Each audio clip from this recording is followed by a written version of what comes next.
एकीकडे प्रशासन म्हणतंय इंधन मुबलक आहे, पण दुसरीकडे वास्तव काही वेगळंच सांगते। भंडाऱ्यात पेट्रोलसाठी नागरिकांची झुंबड आणि पंपावर किलोमीटर पर्यंत लांबच लांब रांगा। अफवा की व्यवस्थेचा बोजवारा, पाहूया सविस्तर।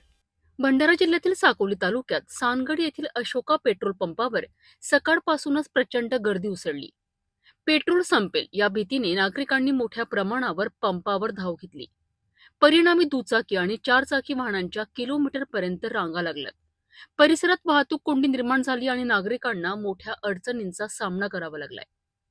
या गर्दीमुळे गोंधळाचे आणि तणावाचे वातावरण निर्माण झालेत।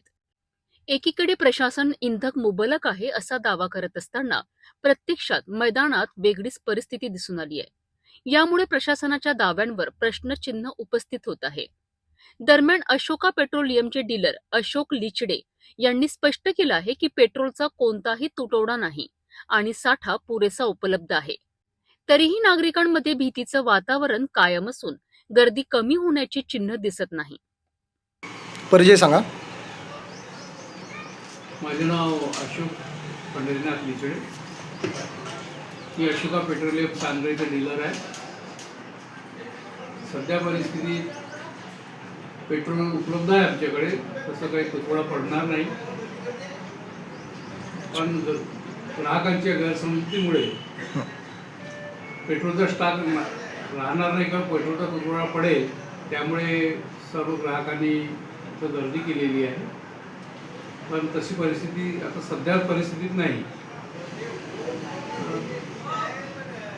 काय तुम्ही आवाहन करा नागरिकांना काय आवाहन करा? नागरिकांनी हे सांगणे आहे की त्यांनी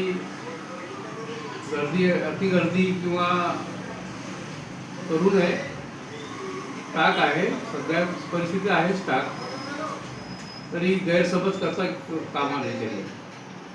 भंडाऱ्यातील ही परिस्थिती अफवांचा परिणाम आहे की व्यवस्थेचा बोजवारा, हा प्रश्न अद्याप अनुत्तरितच आहे। नागरिकांनी संयम बाळगणं आणि प्रशासनाने स्पष्ट माहिती देणं हीच सध्याची गरज आहे।